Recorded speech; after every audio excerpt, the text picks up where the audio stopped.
Գյորջյան Կասկադ 60 ամիս փուլային վճարում բազմաթիվ առավելություններ։ Ողջույն սիրելի հայրենակիցներ, մենք հիմա միասին լսելու ենք մեր վարչապետ Նիկոլ Փաշինյանին։ Ես կասեմ, թե նա ինչ է ասում հիմա։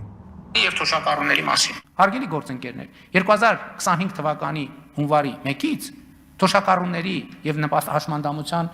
թոշակ ստացողները եկեք պայմանական, որ շատ երկար տերմինաբանություն չօգտագործեմ, թոշակները ավելանում են։ Պարզապես մենք, այո, նաև հասկանում եք, կառավարելը կա եւ կառավարումը ունի նրբություններ եւ մենք էլ սովորում ենք ավելի արդյունավետ կառավարել։ Մենք ինչ ենք ասում, ասում ենք լավ, թոշակառուների թոշակ ամսական 11,000 դրամով 11,000 դրամով կամ 10,400 դրամով ավելացնենք, ինչ անելու թոշակառուն։ Այդ գումարը ինչ անելու, ինչի վրա ծախսելու։ Փաշինյանը կառավարության կողմից ներկայացված բյուջեի կատարողականի ժամանակ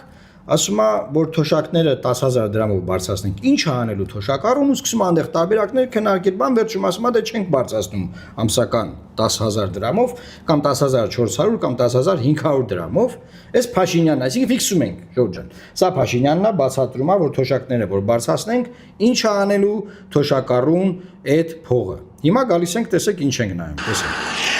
3.5 միլիարդ դրամի պարգևավճար պետական համակարգին։ Տարեվերջին Փաշինյանի կառավարությունը պարգևատրել է 16 պետական կառույցների աշխատողներին։ Այն անվանել խրախուսում, սահմանել դրա կարգը, բայց չի հանրայնացրել բարձրաստիճան պաշտոնյաներին տված գումարների կոնկրետ չափը։ 7 միլիոն, եթե չեմ սխալվում, հարկերը հանած 6-ից 7 միլիոնի կարգի։ Արդարադատության նախարար Սրփուհի Գալյանը որպես լավ աշխատանքի արդյունք ստացել է մոտ 7 միլիոն դրամ, այսինքն մոտ $18,000։ Խորհրդ դատախազի տեղակալի պաշտոնից հետո Ունդեր ինքը պատմա արդարադատության նախարարը, որ ինքը որ գլխավոր դատախազի տեղակալ էր, ավելի շատ էր ստանում, որ եկել արդարադատության նախարար քիչ է ստանում, բայց ամենևին ես չեմ ուզում ասել, որ ամենաանկեղծ նախարարն է նա հիմա, ինչու, որովհետև ինքը բացահայտ ասում է, որ 7 միլիոն դրամ հարկերը հանած փող է ստացել մոտավորապես։ Ես զանգում եմ մեր հաշվապային, ասում եմ, որ մարդը 7 միլիոն դրամ հարկերը հանած փող ստանա։ Ինչքան պետք է փող նստի իր հաշվի վրա։ Ասում է 8 միլիոն 800,000-ի կարգի մոտավորապես տես թիվը արդեն էական չի, չեմ հիշում։ 8 միլիոն 800,000-ի կարգի պետք է փող փոխանցեն, որ 7 միլիոն մաքուր փող ստանաս։ Հիմա ինքը շատ անկեղծ նախարար է։ Ինչի է ինքը անկեղծ նախարար, որովհետև այստեղ հետո գալիս է բանը, ուրա։ Հետո գալիս է ինչ որ իմաստով անձնական տվյալ է, բայց դա հրապարակում է եւ այնտեղ գրվում է աշխատավարձ այսքան դրամ եւ այլն եւ այդպես շարունակ։ Այս Արսեն Թորոսյանը ասում է, դե չեմ կարող ասեմ, բան դե որ հայտարարագիր կտանք իմանաք, բայց հայտարարագիրից անմիջապես չի երևում հենց կոնկրետ ինչքան է ստացել, բայց վերցնում ենք արդարադատության նախարարի խոսքը որպես ճշմարտություն, որտեղ այդպես է։ Լրագրողները, ես շնորհակալ եմ լրագրողներին, նրանք բացահայտել են, որ գաղտնի հույժ գաղտնի հրամանով, այսինքն գաղտնի կառավարությունը այս բանը արել, որի համար ամաչում է ժողովրդի աչքերի մեջ նայի, այսինքն գաղտնի արել։ Սա բացահայտվել է, որ մենք խոսել ենք, որ նախարարները 3 պատգամավորներին 3 միլիոն դրամ, մաքուր 3 միլիոն դրամ փող տվեցին նոր տարում։ Բայց հետո պարզվում է, որ ոչ միայն նախարարները պատգամավորները, նախարարներին էլ 7 միլիոն դրամ են տվել, փոխնախարարներին ասում է 4 միլիոնի կարգի են տվել, վարչության պետերին 2 միլիոնից մինչև 3 միլիոն են տվել, այսինքն քաղաքական ձևակերպումը սրա սիրելի հայրենակիցներ, պարգևավճար, հավելավճար, մենք օգնում ենք, մենք ավելացրեցինք, մենք լավ աշխատանքի համար սենց արինք, բան դու բարձում որ 51 միլիոն դրամի կարգի էլ վարչապետերն են ստացել, այսինքն նախարարներն ու պատգամավորները միայնակ չեն։ Ու այստեղ մի հատ հարց է առաջանում, Ժորժ ջան, սա ինչ է։ Սա ինչ անուն ենք մենք տալու։ Նիկոլ Փաշինյանը հարկերը հավաքում է, որպես գործադիր իշխանության ղեկավար, պետությունը հարկերը հավաքում է, նա ասում է, որ մենք մի ընտանիք ենք, ՀԴՄ տպեք, հարկերը վճարեք, սա ընտանիք է, պետք է շատ բան լինենք, ուշադիր լինենք մեր ծախսերի նկատմամբ, լույսը անիմաստ մի վառեք, ջուրը անիմաստ մի բացեք, ուշադիր եղեք, ծախսերը, բաները, սա ընտանիք է, բյուջեն, պետությունը, հետո այդ իր հավաքած հարկերից 3.5 միլիարդ դրամ բաժանում է իր կռուգին, այսինքն նախարարներ, պատգամավորներ, վարչության պետեր, փոխնախարարներ իր թիմն է, ժողովրդի հավաքած փողը վեկալում է, բաժանում է իր թիմին, այնտեղ լավ աշխատանքի գնահատական բան, իմ ասեք ոչ մի բան լավ չի աշխատել, չկան այնտեղ պրոֆեսիոնալ կադրեր, որ հոսողություն լինի, հոսեն այդ կադրերը, բանով է պրոֆեսիոնալ կադր այնտեղ, գոյություն չունեն պրոֆեսիոնալ կադրեր, ուղղակի Ժողովուրդ ջան, ես սրան կարող եմ դնել թալան, այսինքն այս իշխանությունները, որ նախկինում մենք մեզ ասում էին թալան չի, բան մեր մտքում գալիս էին նախկին իշխանության օձյոզ դեմքերը, որ այդ մարդը թալան չի է։ Իսկ մինչև այսօր ոչ մի թալանչի չի դատվում, ոչ մի բան չկա, դա հեքիաթներ է, բայց այս իշխանությունը ոչ միայն այն թալանչիներին չի դատել, այսինքն ինքը դարձել է թալանչի։ Հիմա եթե նախկին թալանի համակարգում ասում էին դու շաքարավազ մի բերի, մենակ Պողոսը պետքա բերի, եւ Պողոսը միայնակ շաքարավազ բերելով Հայաստանում էր, ասում ենք դա թալան է, որովհետեւ մրցակցություն չկա։ Հիմա ինչ են անում։ Ժողովրդից հարկերը հավաքում են իրար մեջ բաժանում ու իրանք լավ են ապրում։ Երբ որ ասում են թոշակները քիչ եք բարձրացնում, ասում են 13000 դրամով որ ավելացնենք, թոշակառուն այդ փողը ինչ է անելու, էլի մի հատ հասկ բացատրեք ինձ։ Ինչ է անելու այդ փողը։ Արա բա 7 միլիոն դրամը դուք ինչ եք անելու, արա։ Արսեն Թորոսյան։ Մնացած սաղ նախարարները 7 միլիոն դրամն ինչ եք անելու։ Պատգամավորները այդ 3 միլիոն դրամն ինչ են անելու։ Եվ իմ Աչքին զարնել է մի բան, սիրելի հայրենակիցներ, ես օպոզիցիային, եթե նկատեք վերջին ժամանակ չեմ քննադատում, պարլամենտական օպոզիցիային։ Բայց մի հատ հետարքիր բան կա, էլի։ Օպոզիցիան չի քննադատում այս նախարարներին 7 միլիոն դրամ տալը։ Ինչու՞։ Ձեն զուն չկա, որովհետև իրանք 3 միլիոն դրամ փող են ստացել նոր տարում։ Այսինքն սաղին փող են տվել։ Հասկանում եք, սիրելի հայրենակիցներ։ Բարձր օպոզիցիան ասում է մենք դա բարեգործություն ենք արել, տարել ենք բարեգործական նեսեմ կարենք են կարևան, այս ժողովուրդ ջան դուք չեք ընտրել падգամավորներ որ բարեգործություն անեն։ Դուք ընտրել եք որ հակակշռեն փողզսպեն էս իշխանությանը, եթե չեն կարող իշխանություն կան, գոնե հակակշիռ լինեն։ Մենք բան ենք ձմերպապ ենք ընտրել ախպեր։ Ձմերպապ իմա, ձմերպապ եք դուք։ Ես էլ օպոզիցիայի մասին, բախի չեք քննադատում որ 7 միլիոն դրամ նախարարին փող են տալի։ Մաքուր, հարկերը հանած։ Այդ ինչ է կարել։ Կոնկրետ արտադատության համակարգում ինչ է լավ բան եղել։ Մարդիկ դատարանների դռներին արտադատություն են փնտրում, չկա։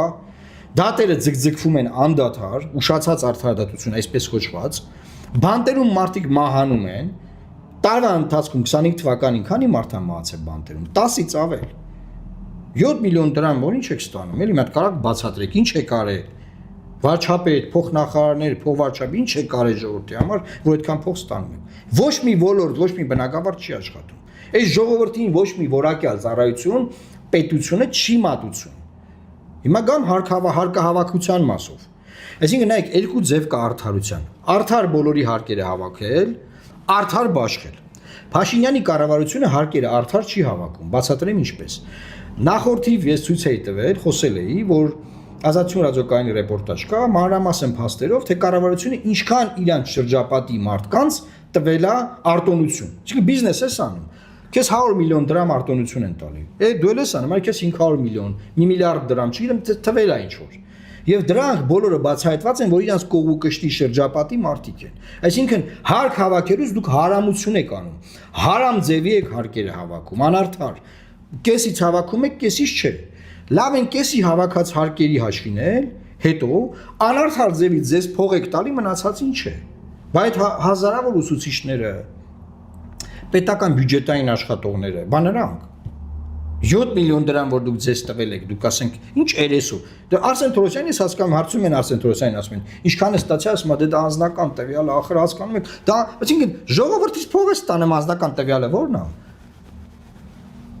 Սրբույի Գալյանը նա ստանում է 26 թվականի որպես անկեղծ նախարար բանը, տիտղոսը,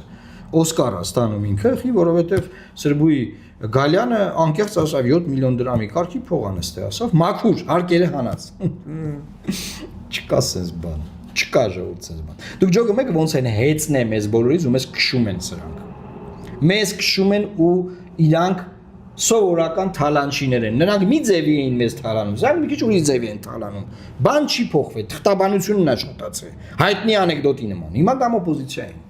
Ուրեմն ես առաջարկել եմ, որ օպոզիցիան համախմբվի